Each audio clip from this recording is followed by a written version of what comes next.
तो सबसे पहले तो कौन सा विभाग समर्पित है? तो खेल एवं युवा कल्याण विभाग। और सबसे उच्च स्तर की समिति क्या है? शासी निकाय। इसके नीचे क्या था? कार्यकारिणी समिति। कार्यकारिणी समिति। इसके नीचे जिला स्तर पर समिति।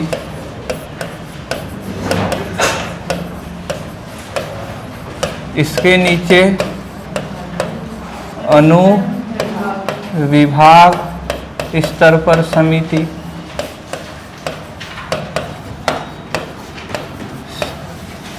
समझ रहे हैं? अभी ये ट्री बनता जाएगा। ट्री कैसे बनेगा? यहाँ से ट्री बनेगा। अभी कार्यकारिणी समिति के अंतर्गत 33 जिला या 28 जिला के आधार पर जिला स्तर की समिति होगी और हर एक जिला के अंतर्गत जितने भी अनुविभाग हैं वहाँ पर बनेगी समिति। समझ रहे हैं? अब इसके नीचे आ जाएगा राजीव युवा मितान क्लब।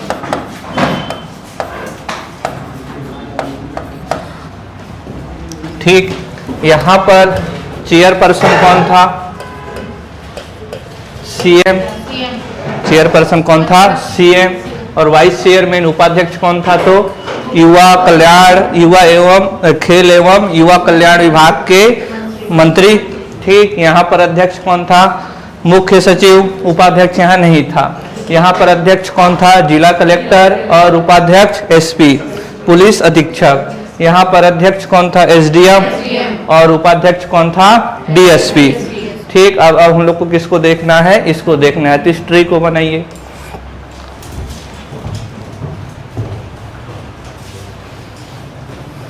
ये क्या है? ये जब भी रिवीजन करोगे ना तो ये सहायता करेगा तुरंत के लिए। समझ रहे हैं?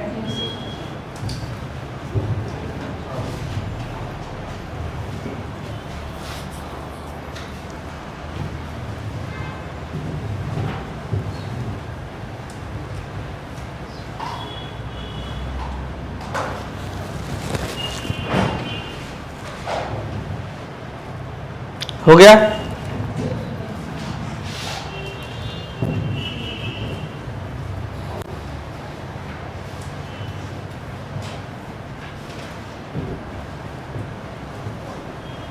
तो सरकार द्वारा एक ऐसी फौज खड़ी की जा रही है जो सरकार की मदद करेगी। ऐसी एक योजना पश्चिम बंगाल में चली थी। उस पर काफ़ी राजनीतिक आरोप भी लगे। किस प्रकार के राजनीतिक आरोप? कि सरकार अपना प्रचार करने के लिए एक फौज बना रही है। अधिकांश युवा जो ऐसे समिति के सदस्य थे वो उस दल के मेंबर भी थे। तो ऐसे आरोप भी लगे हैं।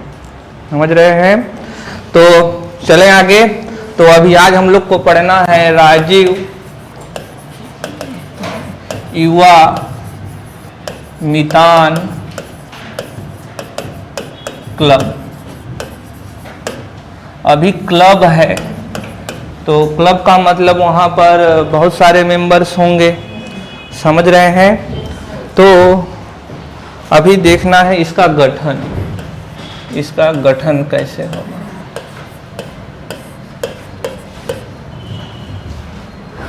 इसका गठन नगरीय क्षेत्र, ग्रामीण क्षेत्र में भी होगा और नगरीय क्षेत्र में भी। तो अगर कथन वथन में आए कि सिर्फ ग्रामीण क्षेत्र के लिए समर्पित है तो उस कथन को गलत करना है। यह दोनों ही क्षेत्रों के लिए है, ग्रामीण क्षेत्र और नगरीय क्षेत्र दोनों के लिए है। अभी प्रत्येक ग्राम पंचायत पर एक क्लब बनाया जाएगा। एक क्लब निर्मित किया जाएगा प्रत्येक ग्राम पंचायत पर। और ग्राम पंचायतों की संख्या कितनी है? 11,664। तो यानी कि कुल ग्रामीण क्लब कितने हो जाएंगे? तो ध्यान रखना इस नंबर को कि टोटल कितने राज्य युवा मितान क्लब हैं ग्रामीण स्तर पर। तो कितने हो जाएंगे? 11,664 यानी के चांसेस हैं इस योजना के तहत। ठीक। दूसरी बात, अगर किसी ग्राम पंचायत में वहाँ की जनसंख्या 25,000 से ज़्यादा है, अगर किसी ग्राम पंचायत में जनसंख्या 25,000 से ज़्यादा है तो राज्य शासन के निर्देश पर एक से अधिक भी युवा मितान क्लब बनाया जा सकता है। अगर एक ग्राम पंचायत में 2500 से ज़्यादा की जनसंख्या है तो राज्य शासन के निर्देश पर एक से अधिक भी हो सकता है। ठीक। तो ये वाला तथ्य भी महत्वपूर्ण प्रतीत होता है कि जो शर्तें होती हैं, जो कारक होते हैं, वो परीक्षा के लिए महत्वपूर्ण होते हैं। तो यह एक तरीके का शर्त है, समझ रहे हैं? तो हाँ, 2500 गलत लिखा हूँ। ठीक, 2500 है, उसको गलत करो। अगर 2500 से ज़्यादा की जनसंख्या है तो वहाँ पर एक से अधिक क्लब बनाया जा सकता है। ठीक। नगरीय क्षेत्र के लिए ऐसा कोई पैमाना तो नहीं दिया गया है, लेकिन नगरीय क्षेत्र में 1605 क्लब बनाए जाएंगे टोटल छत्तीसगढ़ भर में। कितनी संख्या होगी? तो 1605। तो इस तरीके से कुल कितने क्लब हो जाएंगे छत्तीसगढ़ में?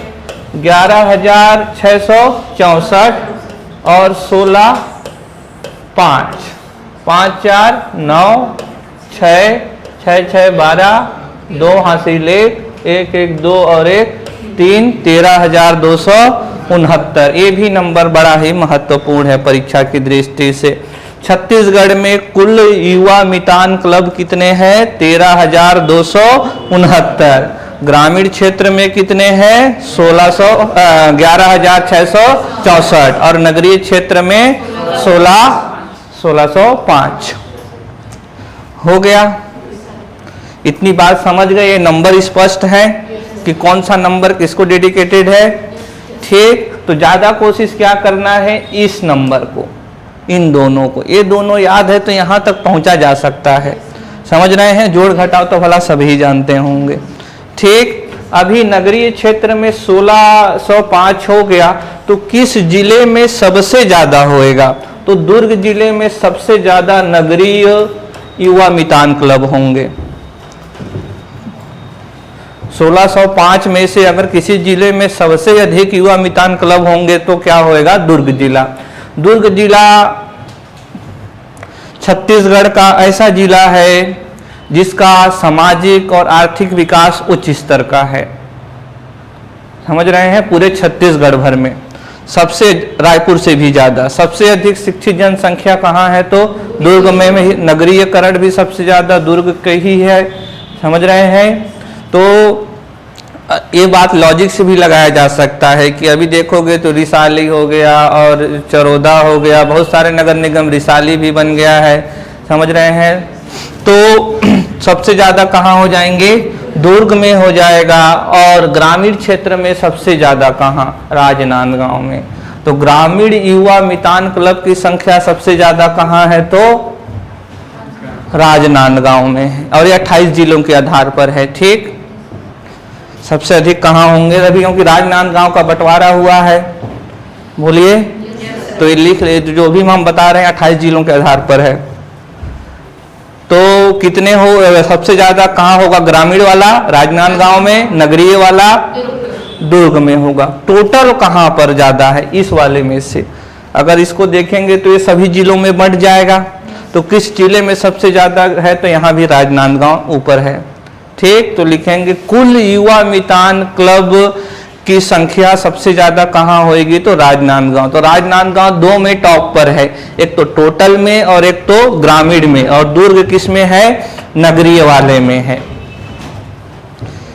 दुर्ग किस में है, तो नगरीय वाले में। तो गठन से संबंधित स्थिति आपको स्पष्ट होनी चाहिए कि प्रत्येक ग्राम पंचायत स्तर पर, और अगर जनसंख्या 2500 से अभी ज़्यादा है तो राज्य शासन के निर्देश पर 1 से अधिक भी हो सकते हैं। दूसरी बात कि ये नगरीय क्षेत्र पर भी गठित किए जाएंगे, और ग्रामीण क्षेत्र पर कुल 11,664 है और नगरीय क्षेत्र पर 1605 है। कुल जोड़ने पर कुल संख्या आ जाएगी छत्तीसगढ़ भर में 13,269। ठीक, सबसे ज्यादा नगरीय युवा मितान क्लब कहाँ, दुर्ग जिला में, सबसे अधिक ग्रामीण राजनांदगांव जिला में, और अगर कुल की बात करेंगे तो वहां भी राजस्थान सबसे ऊपर है। अभी देखते हैं इसकी संरचना। तो क्लब, मितान क्लब का ये क्या था, गठन था। आगे क्या होएगा, तो संरचना। संरचना में अध्यक्ष होएगा, एक अध्यक्ष। अब अध्यक्ष तो एक ही रहेगा, भला 2 हो जाएंगे तो किस बात का अध्यक्ष। उपाध्यक्ष भी क्या रहेगा, एक ही रहेगा। एक कोषाध्यक्ष रहेगा। कोषाध्यक्ष का काम जानते हो क्या, कोष का काम करेगा। ठीक, आगे क्या हो जाएगा, तो संयुक्त सचिव। सचिव पहले, एक सचिव भी रहेगा इसका, और एक संयुक्त सचिव भी होंगे। इनकी संख्या होएगी 02 प्लस सदस्य। तो ये कहलाएंगे पदाधिकारी। इनको जो उस जिले के प्रभारी मंत्री होंगे। प्रशासन में हर जिले के लिए या 1 से 2 जिलों के लिए प्रभार दे दिया जाता है विधायकों को, उनको कहते हैं जिले का प्रभारी मंत्री, और वो कांटेक्ट पॉइंट रहते हैं डिस्ट्रिक्ट और मिनिस्ट्री के बीच में। तो अभी जो जिले का प्रभारी मंत्री होगा, समझ रहे हैं, उसकी अनुशंसा पर इन पद अधिकारियों की नियुक्ति की जाएगी, और वहाँ पर क्या रहेंगे, अन्य सदस्य। ये सदस्य कौन, अगर मैं जुड़ना चाहता हूँ, ठीक, ये तो अधिकारी हो गए। अभी आप जुड़ना चाहते हो तो वो सब किस में आओगे, सदस्य में आओगे, मेंबर में आओगे। मिनिमम, न्यूनतम, इस सदस्यों की संख्या होएगी 20, और अधिकतम यानी कि मैक्सिमम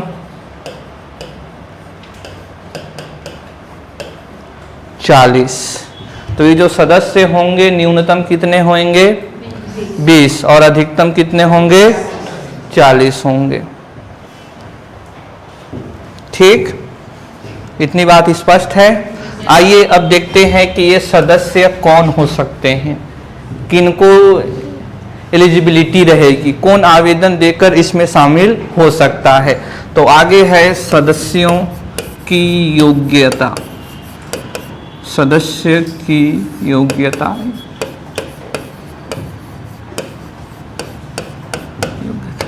पहली बात तो वह छत्तीसगढ़ का मूल निवासी होना चाहिए। छत्तीसगढ़ नहीं लिख रहे हैं, समझ जाएंगे क्या आप लोग। छत्तीसगढ़ का वह मूल निवासी होना चाहिए। अगर कोई प्रवासी व्यक्ति है यहाँ पर जिसके पास छत्तीसगढ़ का निवास प्रमाण पत्र नहीं है, वो अगर ऐसी सदस्यता के लिए आवेदन करता है तो वह अयोग्य हो जाएगा। समझ रहे हैं। तो डोमिसाइल सर्टिफिकेट जरूरी है, और जो डोमिसाइल सर्टिफिकेट ही आपको साबित करेगा कि आप छत्तीसगढ़ के निवासी हैं। ध्यान रखिए, नागरिक नहीं कह रहे हैं, निवासी रेसिडेंट कह रहे हैं। ठीक, नागरिक की बात नहीं, नागरिकता तो भारत की होती है, छत्तीसगढ़ की तो है नहीं। आगे क्या है, तो पुरुष हो या महिला हो, क्योंकि युवा है, हम लोगों ने सीखा था तीनों ही श्रेणी इसमें शामिल हैं। तो चाहे पुरुष हो, महिला हो, या फिर तृतीयक लिंग का कोई मानव हो, ट्रांसजेंडर। अब इस ट्रांसजेंडर के जगह पर तृतीयक लिंग आएगा तो हाँ, उभय लिंग भी, तृतीय लिंग भी कहते हैं। तो वो ऐसा मत बोलना सर तो पढ़ाई ही नहीं थे, ये तो सामान्य ज्ञान की चीजें हैं, समझ रहे हैं, ये तो पता होना ही चाहिए। तो पुरुष, महिला या फिर ट्रांसजेंडर, थर्ड जेंडर भी कहते हैं। आगे, उसकी उम्र 18 से 40 वर्ष की होनी चाहिए। उसकी उम्र 18 से 40 वर्ष की होनी चाहिए, समझ रहे हैं। आगे चौथा, वह आपराधिक प्रवृत्ति का न हो। आपराधिक प्रवृत्ति मतलब समझ रहे हैं,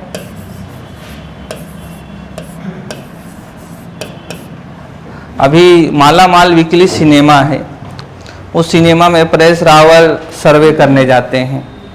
अभी जब सर्वे करने जाते हैं तो पहले पूछते हैं शादी हुई है, तो औरत कहती है नहीं। फिर आगे सवाल रहता है सर्वे में, बच्चे कितने हैं, ये एक झापड़। जब शादी नहीं हुई तो बच्चे कैसे। फिर उनको जाता है कि साहब ऐसा मेरे को तो पीट रहे हैं, मैं नहीं जाऊंगा सर्वे करने। साहब कहते हैं बेवकूफ़, पहले पूछो बच्चे कितने हैं, फिर बाद में पूछो। गया, पूछा, बोला कि बच्चे कितने हैं, तो बताया कि 10। बोले शादी हुई है कि नहीं, फिर एक झापड़।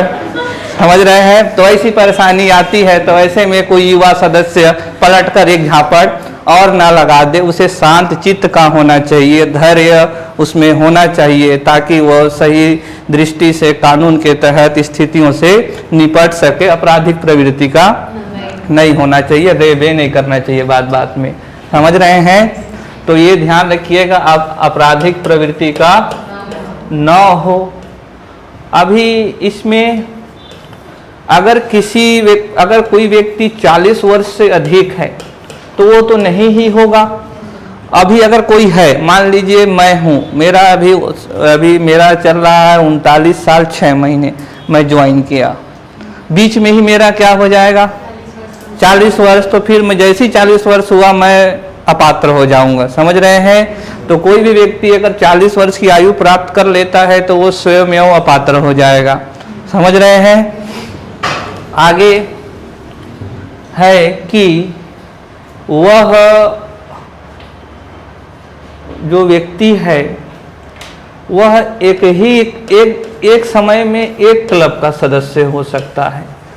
ये लिख लीजिएगा, ध्यान रखिएगा। अगर मैं एक क्लब का सदस्य हूं तो मैं फिर दूसरे का नहीं हो सकता हूं। एक ही समय पर एक व्यक्ति एक ही क्लब का सदस्य हो सकता है, ठीक। एक समय पर एक व्यक्ति एक ही क्लब का सदस्य हो सकता है।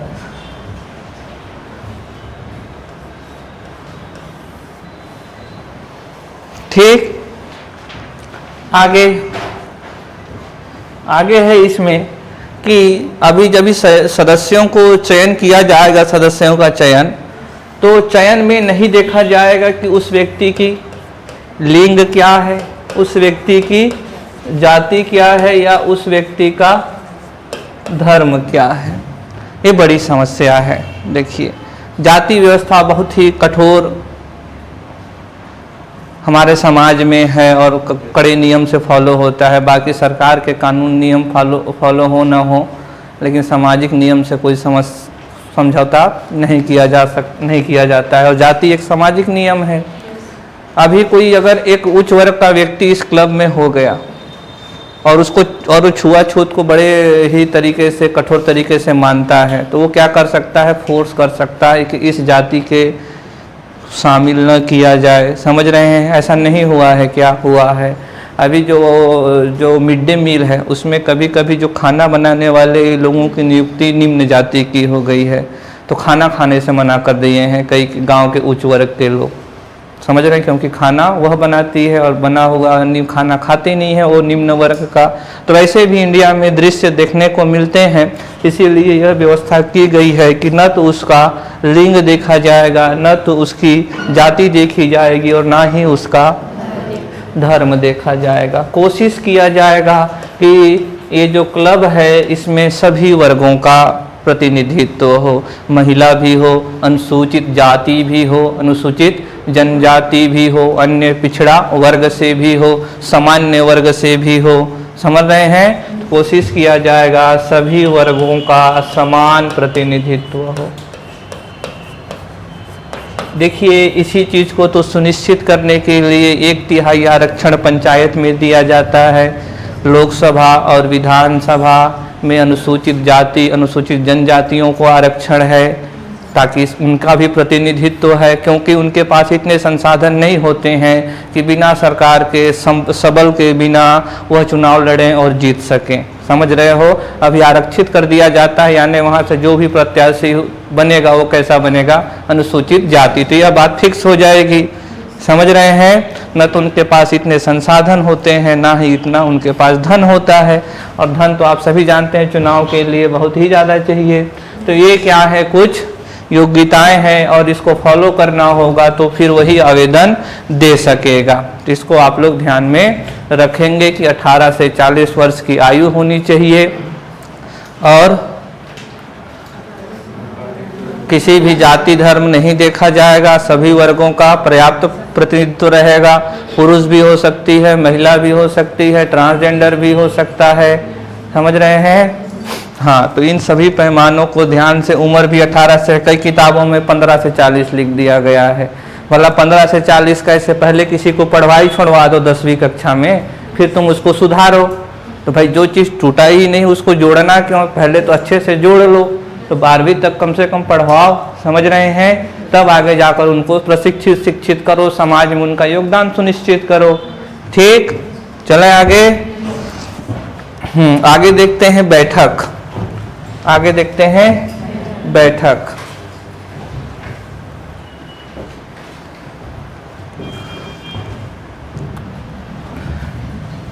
बैठक हर तिमाही में की जाए, हर पखवाड़े में की जाएगी। हर पखवाड़ा यानी फोर्टनाइट, हाँ 15 दिवस, हर 15 दिवस में एक बैठक होएगी।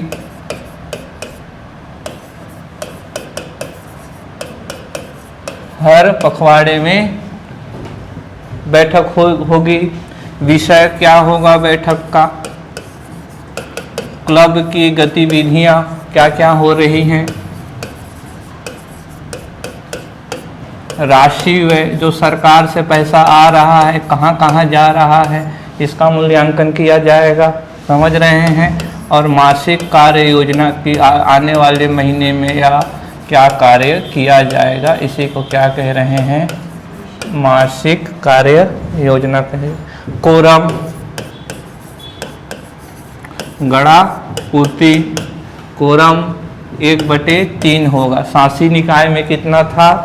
2/3 था। और कार्यकारिणी में 1/2। यहाँ पर कितना है? 1/3 है। यहाँ पर कितना है? तो 1/3 है। ठीक। क्लब का कार्यकाल,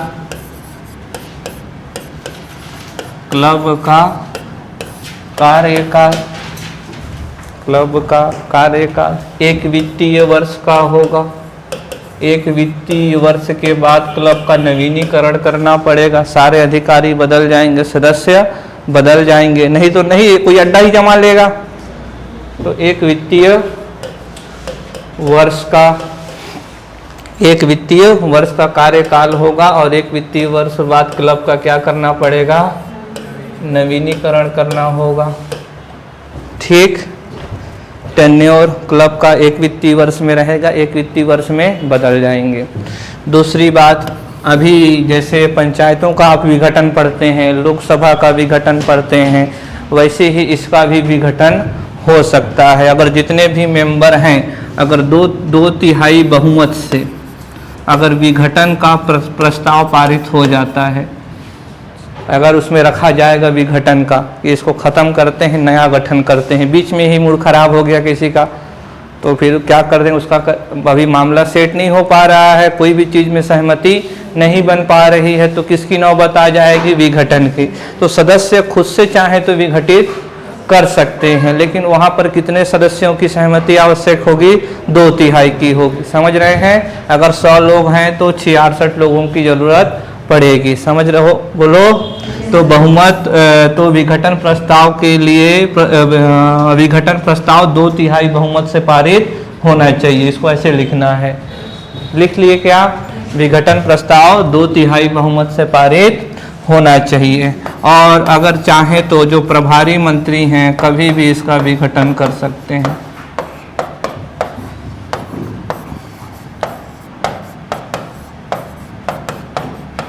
कभी भी इसका विघटन कर सकते हैं।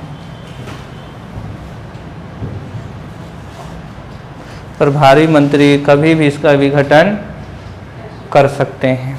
स्पष्ट है चीजें? तो कार्यकाल 1 वर्ष तक कार्य करेंगे। अगर बीच में ही कुछ गड़बड़ी हो जाती है तो स्वयं से, ये तो पढ़े हो, कलेक्टर को भी पंचायतों का अधिकार रहता है, किसी भी सरपंच को पहली फुर्सत में बाहर कर सकता है। समझ रहे हैं? तो वैसे यहाँ पर भी एक व्यवस्था है कि अगर प्रभारी मंत्री चाहे तो कभी भी डिसॉल्व कर सकता है क्लब को। समझ रहे हैं? और अगर मेंबर्स चाहें, 2/3 मेंबर्स अगर चाहते हैं कि ये क्लब फिर से गठित होना चाहिए तो वो भी एक प्रस्ताव पारित कर सकते हैं, लेकिन शर्त क्या है कि वह 2/3 बहुमत से पारित होना चाहिए, तभी वो मान्य होगा। ऐसा तो आप पढ़ते भी हो, लोकसभा में अलग अलग प्रस्तावों के लिए अलग अलग मत प्रतिशत का प्रावधान है, तो ऐसे भी यहाँ पर भी है। समझ गए इतनी बात? तो इतना बात आप लोगों को ध्यान रखना है कार्यकाल के लिए। आगे लिखेंगे आप लोग गतिविधियां या कार्य, क्लब का कार्य।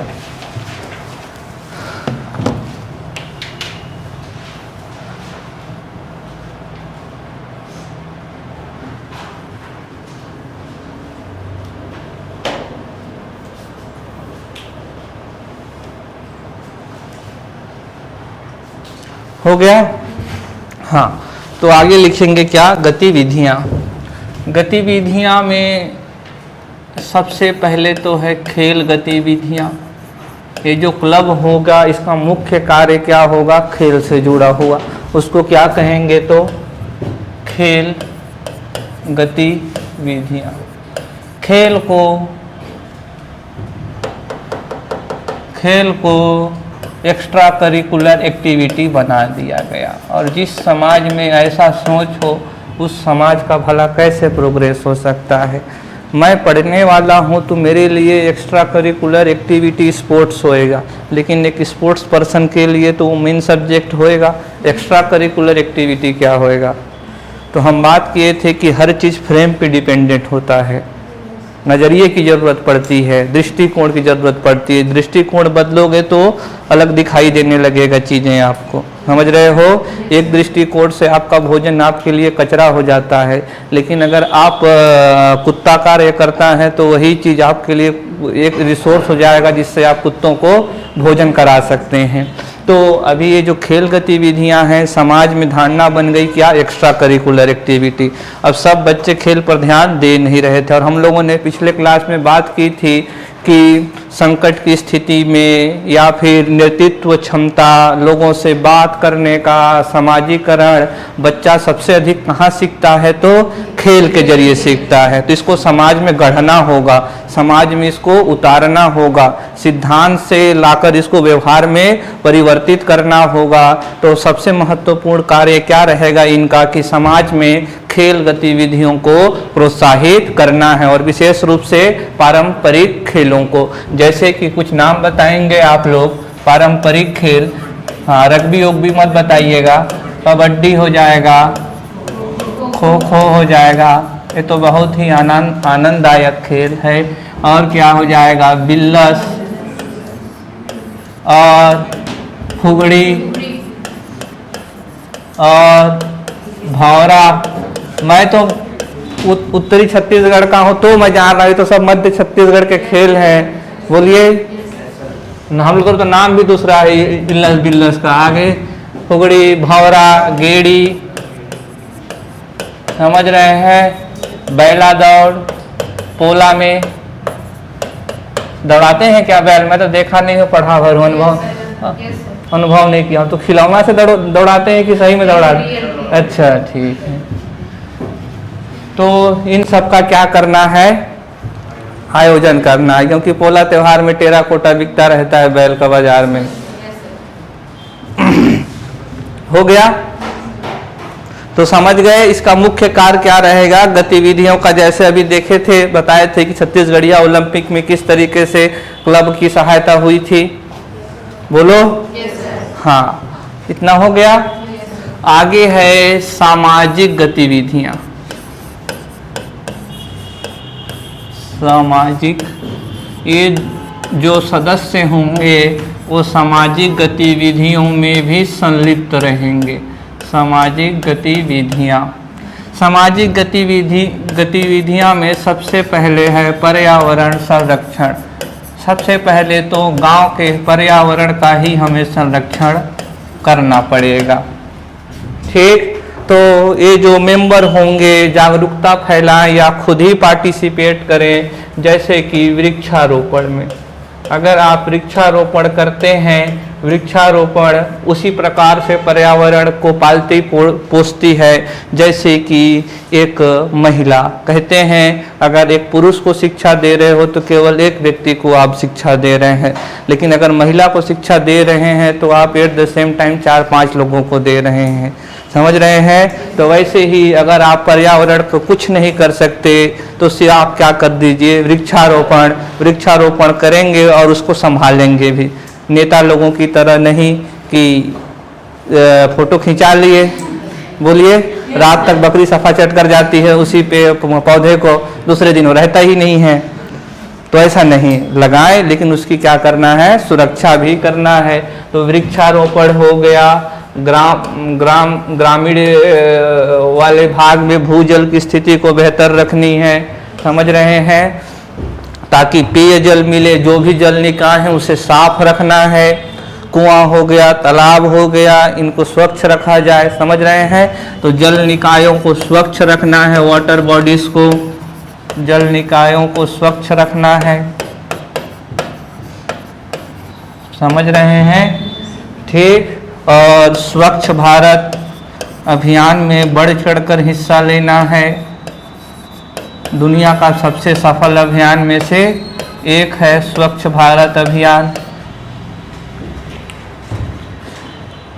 ठीक, और कैसा ODF में भी मदद करेंगे, ओपन डिफेक्शन फ्री, खुले में शौच मुक्त, खुले में शौच मुक्त। यही स्वच्छ भारत अभियान के तहत ही था ये ODF, शौचालय बनवाना। सेल्फी आया था, सेल्फी विद शौचालय, बोलिए, आया था कि नहीं। शौचालय तो बन गए, लेकिन वो काम क्या आ रहे हैं, कंडा रखने के गांवों में, किसी में गेट नहीं है, समझ रहे हैं। गेट है तो पानी नहीं है, पूरा तो जो पॉट है वो पूरा भरा रहता है पानी से, मिट्टी से लदालद, या कंडे रखे हुए हैं। कुल मिलाकर अगर 30-40% जो बने थे, 12,000 15,000 मिलता था सरकार से, तो जो सक्षम वर्ग थे उन्होंने कुछ पैसा लगाकर उसको अच्छा बनवा लिया, और जो गरीब वर्ग है उनके पास जमीन ही कम रहती है। तो अभी उसका घर यहाँ पर है, लेकिन बहुत सटे सटे घर रहते हैं। अभी वो कहाँ बनवाता है, तो अपने खेत में थोड़ा सा दूर रहता है, तो या तो वो उसमें जाए या तो वो कहीं और चले जाए, बात वही हो जाती है। अब सोचता है वहाँ मैं क्यों बैठूं सुगंध लेते हुए, थोड़ा प्रकृति का आनंद लेता हूँ, समझ रहे हैं। तो इसमें भी काफ़ी जागरूकता की कमी है, क्योंकि भारत, अमिताभ बच्चन जी के एडवर्टाइज देखते रहते हैं, 2 बूंद जिंदगी की, किसके लिए रहता है, पोलियो के लिए। पोलियो एक रोग है जो वायरस से होता है, और उस वायरस का प्रसार इसी मल से होता है, समझ रहे हैं। तो पोलियो के नियंत्रण में बहुत बड़ा यह सहायक रहेगा। कुछ प्रोग्रेस हुआ है, नकारात्मक नहीं होना चाहिए, लेकिन अभी इसको अमली जामा पहनाना पूरी तरीके से बाकी है। सिर्फ टॉयलेट बना देने से आप किसी गांव को ओपन डिफेक्शन फ्री घोषित नहीं कर सकते, जैसा कर दिया गया है। बहुत सारे गांव हो गए हैं, लेकिन अभी तक वो जमीन पर नहीं है, लोग जाते हैं सुबह सुबह, मोर बने रहते हैं। ठीक, तो ये इतनी चीजें पर्यावरण संरक्षण में करना है। आगे है शिक्षा। आगे क्या है, शिक्षा। शिक्षा के लिए क्या करेंगे ग्रामीण भारत में या ग्रामीण छत्तीसगढ़ में शिक्षा के लिए?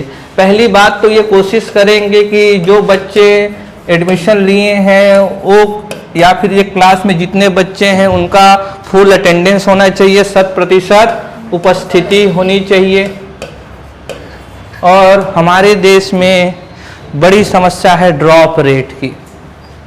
जैसे जैसे स्तर बढ़ता जाता है पढ़ाई छोड़ने की दर बढ़ जाती है। मान लीजिए 100 लोगों ने पहली कक्षा पर एडमिशन लिया, ठीक 5वीं आते तक वो 100 में से 95 हो जाते हैं। और उस 95 में से 90 लोग दाखिला कहाँ लेते हैं? मिडिल स्कूल में।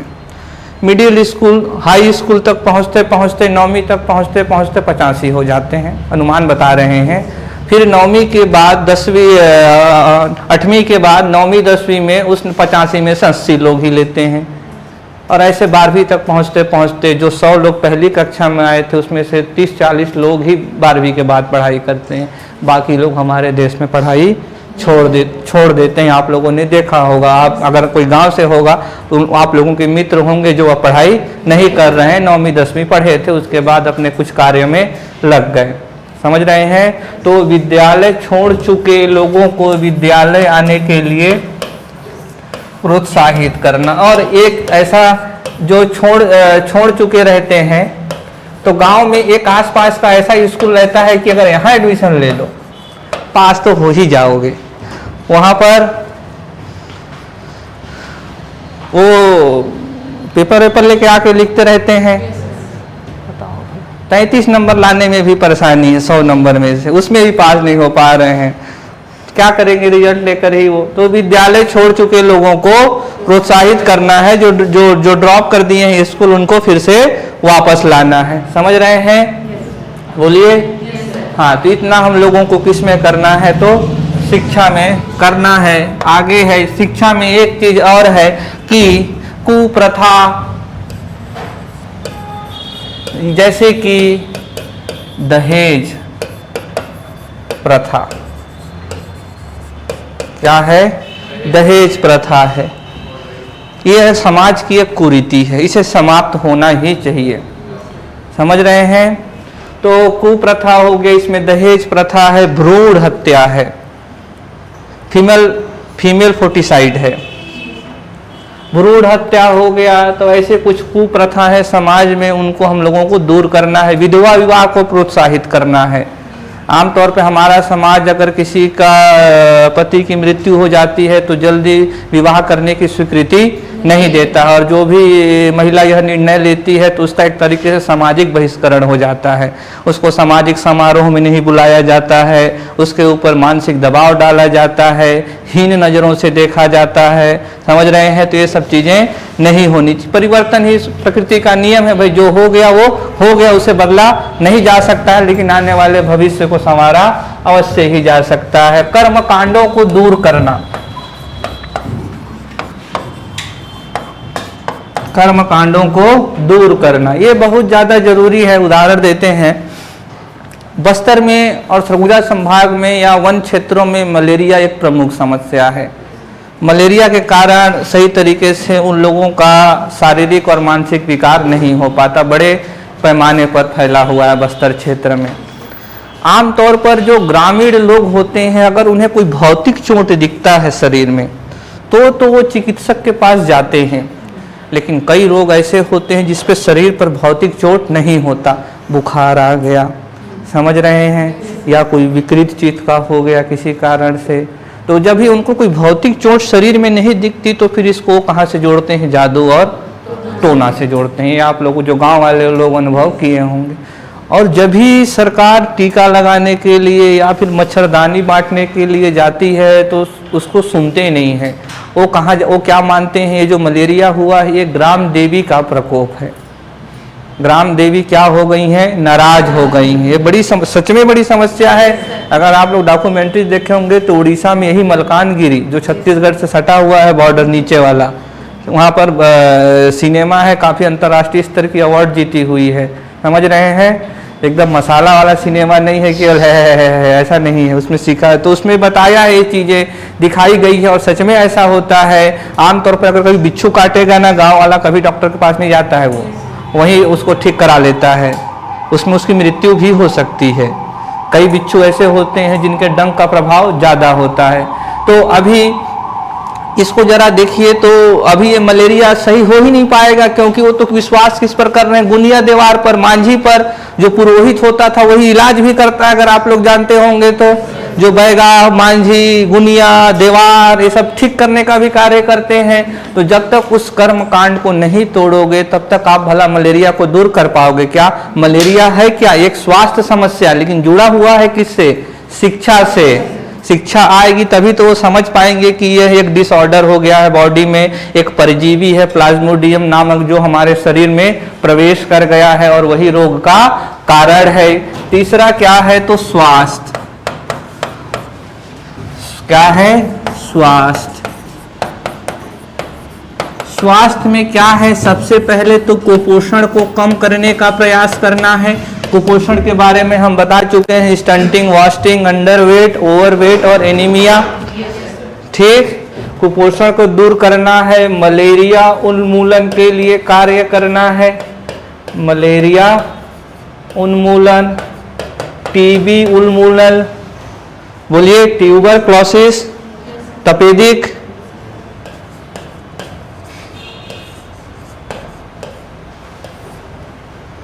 क्या हो जाएगा? तपेदिक, मलेरिया हो गया, एड्स उन्मूलन। एड्स का वायरस क्या है? HIV है, ह्यूमन इम्यूनो डेफिशिएंसी वायरस। इन सब के लिए उसको कार्य करना है। मलेरिया का कारण क्या है? रोगजनक कौन है? तो प्लाज्मोडियम, वही जिम्मेदार है, मच्छर नहीं है। मच्छर तो रोग वाहक है, रोगजनक प्लाज्मोडियम। मच्छर किसी रोग का कारण नहीं है, मच्छर रोग वाहक है, रोग को फैलाता है। टीबी बैक्टीरिया से होता है, ये पैरासाइट है, ध्यान रखिएगा, पैरासाइट से, यह बैक्टीरिया से, और यह वायरस से। तीनों अलग अलग रोग के कारण हैं, समझिएगा, इस बात को समझ रहे हैं। और इसका जो बैक्टीरिया का नाम है वो माइकोबैक्टीरियम है। चले आगे। स्वास्थ्य के लिए कार्य करेगा वह। और चौथा, जागरूकता अभियान के लिए, जागरूकता अभियान के लिए, जैसे कि save the child, save the child, यह जो अभियान है ये बहुत ही प्रकृति के नियमों के प्रतिकूल कुछ गतिविधियां समाज में होने लगी थी, उसके उन्मूलन के लिए था। भ्रूण हत्या एक बहुत ही खतरनाक अप्राकृतिक अपराध है हमारे समाज का। अच्छी पत्नी सबको चाहिए, अच्छी बहन सबको चाहिए, लेकिन बेटी किसी को नहीं चाहिए। ये एक बड़ी समस्या थी कि उसको इस प्रकृति में आने से पहले ही मौत के घाट उतार दिया जाता था, इसीलिए अभी इसको प्रतिबंध किया गया है। लेकिन हम भारतीय हैं, कहीं ना कहीं से रास्ता खोज ही लेते हैं, तो अभी भी चलता है, लेकिन कानून बनने से रुकावट तो आई है। अब लोग डरते हैं पहले की तुलना में। अभी देखिए, जो भ्रूण हत्या को हल करना है, तो लोग क्यों चाहते हैं भ्रूण हत्या, क्यों कराते हैं? क्योंकि उनको एक लड़के को पालने की तुलना में लड़कियों को पालने में ज़्यादा लागत लगती है। विवाह में जल्दी विवाह, ऊपर से उतना बड़ा दहेज प्रथा, समझ रहे हो, उनको क्या लगता है भार ज़्यादा होगा, मेरे कार्य में वो सहायता नहीं कर पाएगी, क्योंकि समाज में महिलाओं को ज़्यादा घर से बाहर की गतिविधियां नहीं करने, तो कृषि में कैसे सहायता कर पाएगी। मेरे गांव में तो ये भी प्रथा है कि महिलाएं हल नहीं छू सकती हैं, हल को छूती ही नहीं है कभी वो। तो भला उसका पुत्र नहीं रहेगा तो वो सोचेगा मेरा कौन सहायता करेगा कृषि कार्य में। तो देखो सब एक दूसरे से क्या हुए हैं, जुड़े हुए हैं। अगर दहेज प्रथा का उन्मूलन नहीं होगा तो भ्रूण हत्या को भी खत्म करना बहुत ज़्यादा मुश्किल है। तो भ्रूण हत्या ये बहुत ही अप्राकृतिक है। मानव समाज अगर ऐसा होता रहा, नहीं रुका, तो मानव समाज ज़्यादा दिन तक टिक नहीं पाएगा। भला अप्राकृतिक हो जाएगा, महिलाओं के प्रति अपराध और ज़्यादा बढ़ते जाएंगे, क्योंकि सप्लाई कम हो जाएगी तो डिमांड बढ़ जाएगी। शादी तो फिर सबको करनी है, भले बेटी नहीं चाहिए। समझ रहे हैं? हरियाणा उत्तर प्रदेश में क्यों होते हैं इतने अपराध? क्योंकि वहाँ सेक्स रेशियो बहुत कम हो गया है, लिंगानुपात वहाँ बहुत कम हो गई है। 1000 पुरुषों में महिलाओं की संख्या वहाँ 800 हो गई हरियाणा में। समझ रहे? राजस्थान में, क्योंकि वहाँ तो और पर्दा प्रथा है, दहेज प्रथा, बड़े बड़ा दहेज सुनते हो। यूपी बिहार में बहुत ज़्यादा दहेज लिया जाता है। बोलिए, तो सब एक दूसरे से जुड़े हुए हैं। तो ये तो बिल्कुल ही खत्म होना चाहिए समाज से। भ्रूण हत्या बिल्कुल भी नहीं होना चाहिए। हर पुरुष लड़के की कामना पर ही रहता है। पटाखे फोड़ते हैं, अभी लड़का आएगा तो हाँ, लड़की आ जाएगी तो ठीक है, जो भी है। तो ऐसा नहीं होना चाहिए। समझ रहे हैं? आप प्राकृतिक होंगे तो प्रकृति भी आपके साथ खिलवाड़ अवश्य ही करेगी भविष्य में। नशा मुक्ति अभियान, नशा मुक्ति अभियान अभी देखेंगे। नशा मुक्ति अभियान में तो सबसे पहला इन लोग को हटाना चाहिए, सिंगर लोगों को। बादशाह भाई, हनी भाई, रफ्तार भाई, मिलिंद गाबा भाई। समझ रहे हैं? मेरा आधा कॉलेज तो हनी सिंह बर्बाद किया है। मेरे टाइम पे चरम में था ये, अब तो कम हो गया है। समझ रहे हो? इन लोग ये जब स्टेज पर आएंगे तो महिला समानता की बात करते हैं, रिस्पेक्ट की बात करते हैं। गानों में पूरा महिला को एकदम वस्तु के समान ट्रीट किया जाता है। अगर गाना सुनेंगे तो पास आए लड़के से डरेगी क्या? अरे क्यों डरेगी? कोई अपराध किया है उसने, क्यों डरेगी वो? समझ रहे हैं? तो एक वस्तु की भांति ट्रीट करते हैं इन लोग। तो ये और इसमें काफी देखोगे तो शराब पीते पीते गाना भी चलता हुआ है, तो ट्रेंडिंग बना दिया गया है। आजकल तो वो वाले भी गाना आ गए हैं, मेरी जुआना वाले भी गाना आ गए हैं, ट्रांस कुछ करके आते हैं बहुत सारे, और लोग उसको भी इंजॉय करते हैं। समझ रहे हैं? तो वैसे भी ट्रेंडिंग चीजें चल रही हैं। बॉलीवुड का देन है कि बुरी चीजें कहाँ आ रही हैं तो समाज में आ रही हैं। आगे क्या है तो ये अलग से चलाना पड़ता है। नशा मुक्ति में सबसे ज्यादा कौन सा है? शराब, क्योंकि मानसिकता ऐसी है कि शराब एक बुरी चीज है, आओ इसे पीकर खत्म करें। तो शराब मुक्ति, लोगों के अलग अलग तर्क रहते हैं। मैं पूछा, भाई तुम क्यों शराब पीते हो? तो कहता है कि मैं पानी नीट नहीं पी पाता तो थोड़ा थोड़ा विस्की मिक्स कर लेता हूँ। तो ऐसा तर्क रहता है लोगों का। आगे है शासन की योजनाओं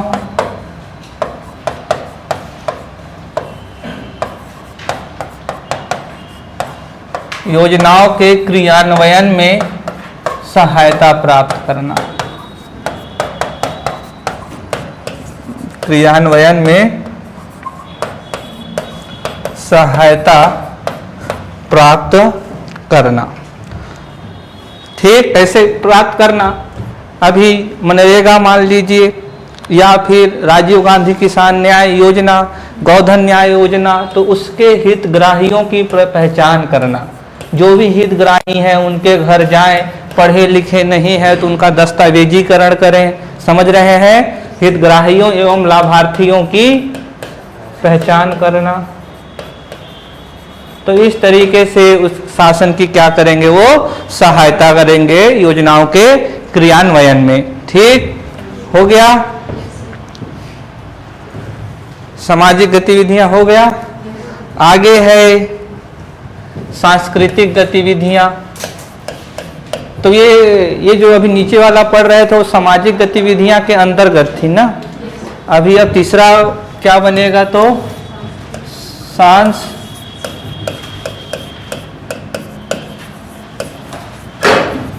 सांस्कृतिक गतिविधियां। सांस्कृतिक गतिविधियां में यानी कि संस्कृति का संरक्षण एवं संवर्धन, कंजर्वेशन एंड प्रमोशन। तो संस्कृति को न सिर्फ बचाना है, बचा तो लिए लेकिन ग्रोथ नहीं कर रहा है। बचाने का मतलब ये नहीं कि वो बढ़ रहा है, बचा तो लिए हो लेकिन आगे नहीं बढ़ रहा है, तो वहीं तक नहीं रुकना है, उसको आगे जाकर क्या करेंगे, प्रमोट भी करना है। समझ रहे हैं? तो संरक्षण तो करना ही है लेकिन उसको संवर्धित भी करना है, उसको इनरिच भी करना है या उसको प्रमोट करना है। ठीक, कैसे? तो जो भी मेंबर हैं उन लोग हरेली पर्व के गेड़ी दौड़ में शामिल होना पड़ेगा उनको। गेड़ी दौड़ में, पोला में, बैला दौड़ में, बैला दौड़ में। और कोई त्योहार बताओ छत्तीसगढ़ का। अभी वाले को क्या कहते हैं, जो ये रामनवमी गई है छत्तीसगढ़ में? और कुछ लोगों का मैं देखा था स्टेटस, कुछ लिखा हुआ था वहां पर। ठीक है, जो भी है। और त्योहार बताओ छत्तीसगढ़ का। जो भी हो गया, आउत राउत नाचा भी तो रहते हैं ये। हाँ, दिवाली हो गया। दिवाली की एक दिन बाद यहाँ कुछ होता है, गोवर्धन पूजा। गोवर्धन तो छत्तीसगढ़ी वाला लेना है।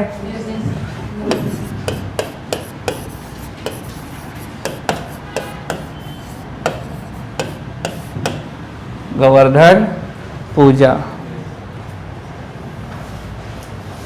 ठीक हो गया। आगे लिखेंगे निधि, फंड, वित्त पोषण, जो भी लिखना चाहो। राजीव युवा मितान क्लब निधि या फिर राजीव युवा मितान क्लब वित्त पोषण। पैसा कहाँ से आएगा, कैसे जाएगा, समझ रहे हैं? नाटक के थ्रू कर सकते हैं, जागरूकता फैलाना है, नुक्कड़ नाटक कर सकते हैं, गीत गा सकते हैं। समझ रहे हो?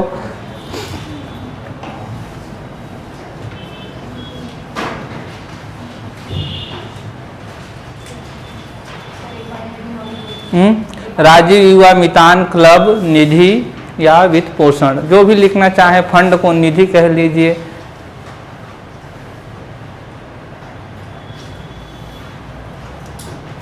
ठीक, तो सबसे पहले देखते हैं। तो जो भी खेल एवं युवा कल्याण विभाग के बजट से जो भी पैसा आएगा, किसके बजट से आएगा, तो जो भी अभी जो बजट पेश करेंगे तो इस विभाग के लिए पैसा आरक्षित कर देंगे। तो इस योजना के लिए जो भी पैसा निकाला जाएगा खेल एवं युवा कल्याण विभाग के खाते से निकाला जाएगा। ठीक, अभी इसमें से कितना पैसा निकालना है यह तय कौन करेगा, तो शासी निकाय, जो सबसे उच्चतम निकाय था। बोलिए, शासी निकाय के बाद वह कहाँ जाएगा, तो कार्यकारिणी समिति के पास। कार्यकारिणी समिति चर्चा कर लेगी और चर्चा में अगर संशोधन नहीं हुआ तो डायरेक्ट सचिव को दे देगी। संशोधन होगा तो फिर से शासी निकाय जाएगा, और मान लीजिए संशोधन नहीं हुआ तो ये आ जाएगा कहाँ, तो सचिव के पास। और कौन से सचिव के पास, इस विभाग के सचिव के पास। मैं लिख नहीं रहा हूँ, यहाँ लिख लेना आप लोग। ठीक, तो किसके पास जाएगी, सचिव के पास। फिर जो सचिव होंगे 28 या 33 जिलों को क्या कर देंगे, जिला स्तरीय समिति में पैसा दे देंगे। समझ रहे हैं? इसीलिए पढ़े थे ना इनको, जिला स्तरीय समिति में दे देंगे। जिला 1, जिला 2, जिला 3, जिला 4, जिला 5, ऐसे करके जितने भी जिले हैं। बोलिए, अभी ये जो जिला स्तरीय समिति होगा इसमें कई अनुभाग होंगे। बोले, तो ये किसको दे देगा, तो अनुभाग स्तरीय समिति को पैसा पहुंच जाएगा वहां से। तो अनुभाग स्तरीय समिति 1, समिति 2, समिति 3, समिति 4, ऐसे जितने अनुभाग रहेंगे उसमें। बोलिए, आगे ये अनुभागीय स्तरीय समिति आगे पैसा कहाँ को देगा, पंचायतों को। तो कई पंचायत हो सकते हैं। बोलिए, तो मान लेते हैं ये क्या, ग्राम पंचायत। एक इस अनुभाग के अंतर्गत कितने पंचायत हैं, 1, 2, 3, 4, जितने ही पंचायत होंगे पैसे को बांट देगा पंचायत वालों को। बोलिए, और कितना बांटेगा, तो ये ग्राम पंचायत जो क्लब होगा प्रति तिमाही में उनके खाते में कितना आएगा, तो 25,000 रुपये। ध्यान रखिएगा यह आंकड़ा साथ में दर कि कब कब दिया जा रहा है, प्रति तिमाही। तो एक साल में कितने तिमाही, 4 तिमाही। तो यानी एक साल में कितना पैसा मिलेगा क्लबल, 1 लाख। तो 1 लाख याद करना ज़्यादा उचित है कि ये वाला। 1 लाख याद करोगे तो हो सकता है ये वाला ना बता पाओ, लेकिन अगर ये वाला याद करोगे तो 1 लाख वाला बड़े आसानी से बता सकते हैं। ठीक, तो क्या याद रखना है, प्रति तिमाही जो क्लब होंगे उनको कितना पैसा मिलेगा, 25,000 रुपये प्रति तिमाही मिलेगा। समझ गए? तो इस ट्री को याद रखोगे, बोलिए। तो ये तो समझ गए ना मैं क्या नंबरिंग किया हूँ। हाँ, आगे लिखेंगे निधि का व्यय, एक्सपेंडिचर। जो फंड आया है 25,000 रुपये, अभी इसका खर्च कैसे किया जाएगा। तो निधि का व्यय मैं बोल ही नहीं पाता हूँ इसको। हाँ, वही है जो बोल रहे हैं आप। ठीक है, तो एक्सपेंडिचर ऑफ फंड, निधि का खर्च कैसे किया जाएगा। हाँ, निधि तो खर्च के लिए ध्यान रखना है। देखिए 3 गतिविधियां थी, कौन कौन सी जरा बोलो तो। सबसे पहले क्या गतिविधि थी, खेल गतिविधियां थी। फिर इसके बाद क्या था, तो सामाजिक गतिविधियां, और क्या थी, सांस्कृतिक थी।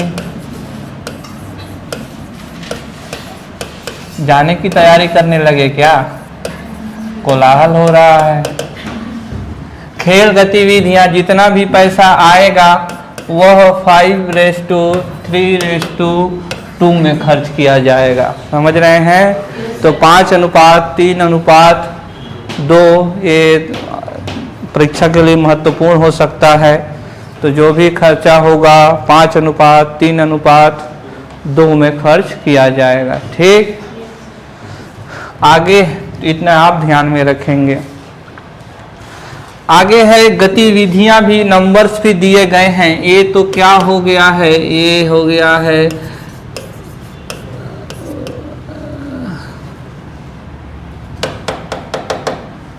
ये तो हो गया है व्यय का अनुपात। अभी क्या है, गतिविधियों की संख्या दिया गया है कि नंबर्स भी दे दिए गए हैं, कितनी गतिविधि आपको करना है और इस अनुपात में करना है। तो यह है 5, या इसको भी स्मरण करना आसान है। दोनों ही जगहों पर ये वाला सेम है, बस अंतर कहाँ है, तो यहाँ पर। तो इसमें सामाजिक गतिविधियाँ हर मास में 12 आयोजित करनी होगी, खेल गतिविधियाँ 5, और ठीक, हाँ समझ गए। तो ये आपको ध्यान में रखना है। मेरे ख्याल से सब कुछ हो गया है, फिर भी मैं देख लेता हूँ कुछ छूटा हो तो।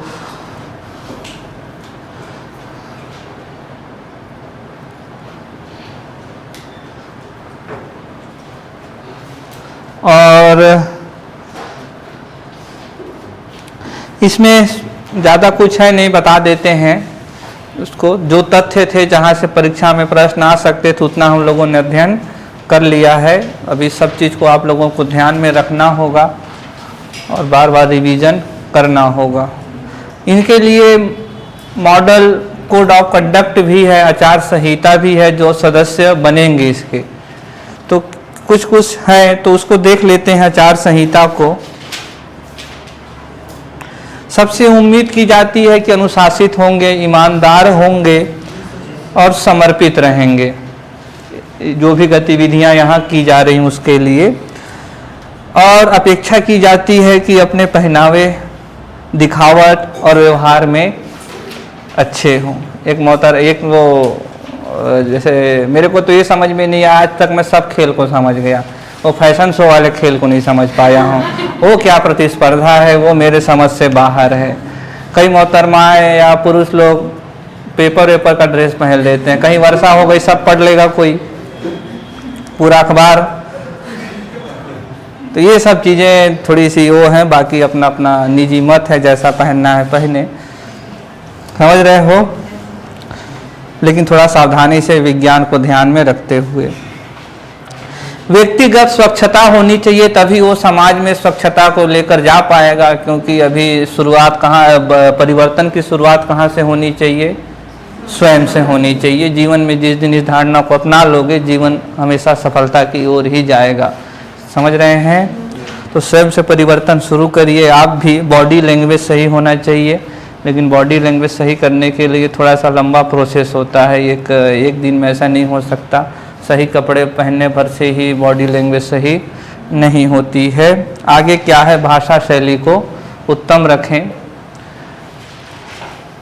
ठीक, रेबे से दूर रहें। जैसे भाषा शैली का मतलब, बचपन में जब हम पढ़ाई करते थे तो कुछ शिक्षिका और कुछ शिक्षक कैसे होते थे कि चल तू बता, तू कुछ भाषा का शब्द ही नहीं है, या तो तुम है या तो आप हैं, क्या कह कर देते हैं उसको तू। तो कभी भी अपने सहपाठियों को आप तू बोल लीजिए जो आपके मित्र हैं, लेकिन कभी भी छोटों को या बड़ों को तू करके नहीं बोलना चाहिए, बच्चा भी सीखता है, समझ रहे हैं। तो या तो तुम कहिए या तो आप का कहिए, आप कहना सबसे उचित है, चाहे छोटा हो चाहे बड़ा हो। छोटे को आप कहेंगे वो आपसे सीखेगा और आपको सदैव सम्मान देगा, समझ रहे हैं। और जो सम्मान होता है वो विनिमय के सिद्धांत पर कार्य करता है, अगर आप देंगे तो आपको मिलेगा, एक्सचेंज सिस्टम चलता है वहाँ पर। आगे क्या है कि ईमानदार से किसी भी विवादास्पद मुद्दे में प्रवेश करने से बचेंगे, जो भी कॉन्फ्लिक्ट वाला मुद्दा रहेगा उस पर ना ही करें तो अच्छा है। जैसे पाकिस्तान, जनगण मन खड़ा होना चाहिए कि नहीं होना चाहिए, इन सब से दूर रहना है, बिना मतलब के चीज़ों से, ठीक। और अपेक्षा करते हैं जो सदस्य हैं वह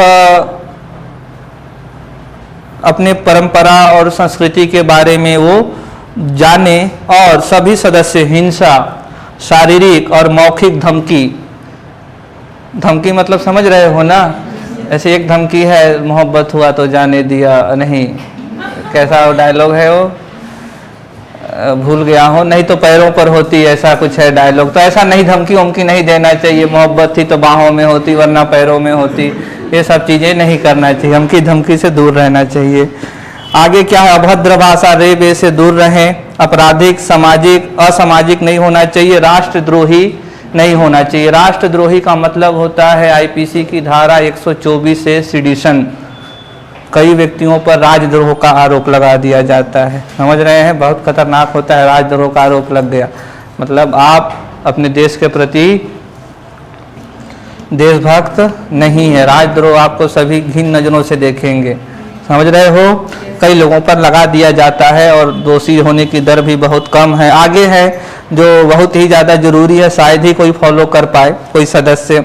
सभी सदस्य बुरी आदतें, सामाजिक बुराइयां जैसे कि धूम्रपान, गुटखा, ठीक, ताकि कहीं पर अभी गुटखा होगा तो दीवार भी पेंट हो जाते हैं। आगे क्या है, मद्यपान, मदिरा हो गया, भाई जहाँ मानव है वहाँ शराब है। मुझे तो लगता है शराबबंदी एक राजनीतिक मुद्दा है निजीगत तौर पर। मैं तो आज तक ऐसा कोई भी सिविलाइजेशन नहीं देखा हूँ जहाँ पर शराब ना हो। अरे देवी देवता में भी तो शराब होती ही थी, बोलिए। तो अभी तो मैं देख रहा था कि पता नहीं कितना हजार साल पहले सिविलाइजेशन मिला इजराइल में, वहाँ पर भी शराब मिला सबसे पहले। तो बाकी हड्डी वड्डी पात्र वात्र बाद में मिलेंगे, सबसे पहले शराब के ही साक्ष्य मिले हैं। आगे क्या है, जुआ सट्टा से दूर रहें और सामाजिक बुराइयां जैसे कि दहेज, महिलाओं के खिलाफ हिंसा। हमारे देश में घरेलू हिंसा रोकथाम अधिनियम 2006 है, यह भी एक प्रमुख समस्या है हमारे देश की। आमतौर पर घरेलू हिंसा के लिए महिलाएं रिपोर्ट ही नहीं करती हैं। क्यों नहीं करती हैं? अपने परिवार के प्रतिष्ठा की रक्षा के लिए। और रिपोर्ट नहीं करती तो पुलिस को पता ही नहीं चल पाता है। कानून बना हुआ है, कुछ लोग तो कानून जानते ही नहीं है कि ऐसा भी कोई कानून है। जो जानते हैं वो परिवार के प्रतिष्ठा के लिए, सामाजिक बहिष्कार की दृष्टि से, अपमान की दृष्टि से पुलिस तक जाते ही नहीं हैं। लेकिन इसके खिलाफ जागरूकता फैलाना पड़ेगा, क्योंकि इसी चीज़ का फ़ायदा कौन उठाते हैं तो पुरुष उठाते हैं। आप जो भी महिलाओं की ये जो शांति है, आप लोग देखे होंगे, कुछ लोगों के तो घर में उदाहरण होंगे, फ्रैंक अगर हुआ जा सत्य कहा जाए, और कुछ लोगों के पास पड़ोसियों में उदाहरण होंगे जो आप लोगों ने देखा होगा। लेकिन किसी को भी इस तरीके से पीड़ित करना, कभी कभी घरेलू हिंसा का मतलब केवल भौतिक नहीं है साथियों। ये अगर आप सिर्फ भौतिक सोच रहे हैं कि झापड़ मार दिया, डंडे से मार दिया, ये तो है ही, लेकिन मानसिक भी है। दहेज नहीं दिए, समझ रहे हैं, दहेज का नहीं अगर दहेज का माया रहता है तो जो सास होती है वो पूरा वो करते रहती है, वसूलती भी है, नहीं वसूलते हैं तो कई लोगों को दंड भी अखबार में आता रहता है, पढ़ते रहते हैं। बोलिए, तो ये सब चीज़ें नहीं होना चाहिए। अंधविश्वास, बाल विवाह बढ़ गया है कोरोना वायरस के बाद से, माता पिता और भी डरने लगे हैं, बच्चियों के समय बढ़ता जाता है, महंगाई बढ़ती जाती है, दहेज का लागत भी धीरे धीरे बढ़ता जाता है। अभी यहीं पर आप लोग भले न माने, पढ़ रहे हो इसको, लेकिन अंगीकार कोई नहीं करेगा। अंगीकार करोगे तो समाज से भगा दिए जाओगे, घर वाले बोलेंगे चुप रहे, तू क्या जानेगा। लेकिन अभी जो लड़के होंगे निश्चित रूप से 2-3 साल बाद उनका विवाह होगा और मस्त स्प्लेंडर मिलेगा, किसी को कुछ भी मिलेगा। जो थोड़ा ज़्यादा कहीं नौकरी पा गया तो फिर 4 व्हीलर के चांसेस रहेंगे, समझ रहे हैं। और महिलाएं आप लोग देने को तैयार रहेंगे, हालांकि आप लोगों को नहीं देना पड़ेगा अगर आप इस स्तर तक आ गए, लेकिन थोड़ा लड़ना चाहिए। देखिए क्या एक सीमा तक थोड़ा सा घर वालों का भी अपोज करना चाहिए। आज आप ले रहे हैं, कल को आपकी आर्थिक स्थिति सही नहीं रहेगी और पुत्र होगा या पुत्री ये आपके नियंत्रण में है नहीं, तो पुत्री हुआ तो समस्या आपको भी होगी। समय का कोई भरोसा है क्या, भविष्य का नहीं है। तो वही बात वही जहाँ चली थी कि दूसरों को बोलने से पहले आपको स्वयं में क्या होना पड़ेगा, परिवर्तन होना पड़ेगा। एक जो बूढ़ा व्यक्ति होता था रोज अपनी पत्नी को चिल्लाता था तो खिड़की साफ नहीं करती, खिड़की साफ नहीं करती है। बाद में पता चला कि उस बूढ़े व्यक्ति के चश्मे में ही धूल लगा हुआ था। तो जीवन भर हम लोग दूसरे को दोष देते रहते हैं, लेकिन समस्या कहाँ रहती है, अपने अंदर ही रहती है। तो पहले हमें उसे दूर करना पड़ेगा। बाल श्रम आप लोग देखे होंगे, पता चला जो सदस्य है उसके टपरी में खुद ही बच्चा कब धो रहा है, समझ रहे हैं। बाल श्रम भी एक अपराध है, क्योंकि 6 से 14 वर्ष तक को हमारे संविधान ने मौलिक शिक्षा का अधिकार दिया हुआ है। लेकिन आप देखते हो आते जाते शहरों में, गाँवों में देखते होंगे कि किस तरीके से बाल श्रम होता रहता है। बोलो, छोटू लोग कहते रहते हैं। तो इस तरीके से है। और दूसरा चीज है कि ये जो है ये मदद कहाँ करेंगे, प्राकृतिक आपदा के समय। ये जो इनका एक तो देखिए इनका 2-3 बड़ा ही महत्वपूर्ण काम है। खेल वाला, समाज के बुराइयों के लिए गतिविधि चलाएंगे और शासन की योजनाओं में सहायता करेंगे। तीसरा है प्राकृतिक आपदा, नेचुरल डिजास्टर आता है। देखिए नेचुरल डिजास्टर क्या, जैसे कोरोना वायरस आया था, अगर उस समय ये होते तो कैसे सहायता नहीं करते क्या, मितानिन दीदियों का, पुलिस की सहायता नहीं करते क्या। तो कोरोना वायरस भी क्या था, एक प्राकृतिक आपदा था कि नहीं, अभी पता नहीं चल पाया है कि मानव निर्मित है। हालांकि अभी तक ये रिपोर्ट नहीं, दो थ्योरीज हैं कि एक तो चीन ने बना रहा था, दूसरी थ्योरीज ये है कि बीमारियों से जूनोटिक डिजीज है, ये जो जानवरों से मानव में आता है। तो जूनोटिक वाला ज़्यादा है, वो अलग सोशल मीडिया व्हाट्सएप में चलता है कि चीन बना रहा था, अफवाह बकवास। तो प्राकृतिक आपदा जैसे बीमारी हो गया है, पोलियो एक प्राकृतिक आपदा है, और बाढ़ आ गई कभी, समझ रहे हैं। तो बाढ़ के समय मदद करने के लिए आएंगे तो इनको पहले प्रशिक्षित किया जाएगा, समझ रहे हो। तो जब भी प्राकृतिक आपदा आएगी तब भी एक किसकी मदद करेंगे, तो सरकार की मदद करेंगे। कभी सूखा आ जाता है तो कभी बाढ़ आ जाता है। जैसे कोरोना वायरस के समय 2020 में मेरी आँख की घटना है, सरगुजा संभाग में ओले पड़ने के कारण कई घर नष्ट हो गए थे। तो ऐसे वक्त में ये काम आ सकते हैं, घर बनाने में सहायता कर सकते हैं। ऐसे वक्त में सरकार को एसेंशियल गुड्स पहुंचाने की ज़रूरत होती है। क्या तो रोशनी की होती है, कंबल होता है, खाना होता है, दवाइयाँ होती हैं, तो इन सबको वो पहुंचा सकते हैं, क्योंकि अपने ग्रामीण परिवेश को एनडीआरएफ से या एसडीआरएफ से वो ज़्यादा जानते हैं। जो स्टेट डिजास्टर रिस्पांस फोर्स होता है, राज्य आपदा मोचन बल होता है, वो तो कहीं और होंगे भाई, वो तो रायपुर बिलासपुर तक ही सीमित रहते हैं। तो वहाँ जाएंगे तो पहले उनको गांव को समझना पड़ेगा भाई कि इस दिशा से पानी आ रहा है, इस दिशा से मार्ग है, ऐसा जो भी कुछ हो। लेकिन जो वहाँ रह रहा वो तो अच्छे से जानता है, तो उनकी और अच्छे से मदद कर पाएगा कि नहीं। एनडीआरएफ एसडीआरएफ का पहले एसडीआरएफ आती है, जब उनसे नियंत्रण नहीं होता है तो नेशनल स्तर के लोग आते हैं, एनडीआरएफ आती है, तो उनकी मदद कर पाएंगे। तो ये सभी कार्य इनका होगा। और ये हम लोग का खत्म होता है क्या तो राजीव युवा मितान क्लब योजना बड़ा ही महत्वपूर्ण है, इसको आप सभी लोग ध्यान में रखेंगे। ऐसा कोई चीज नहीं है जो हम लोगों ने नहीं पढ़ा हुआ है, ठीक। तो जो भी किताब होगा आपके पास, उसमें से अगर आप मैच करेंगे तो ज़्यादा ही मिलेगा, कम आपको नहीं मिलेगा। और ज़्यादा ऐसा नहीं है कि मेरे को ज़्यादा देना है उद्देश्य। मेरा उद्देश्य क्या है कि जहाँ से प्रश्न आपकी परीक्षा में आ सकते हैं, हम उसको सबको चेक करना है हम लोगों को, ठीक। तो जो छोटे छोटे तथ्य हैं, कितना रुपए किस दर से प्रति तिमाही से, ठीक, कितना जो कोरम है, जो गढ़पूर्ति होना चाहिए बैठक में, उन सब तथ्यों को ध्यान में आप लोगों को रखना है। चलें आज के लिए।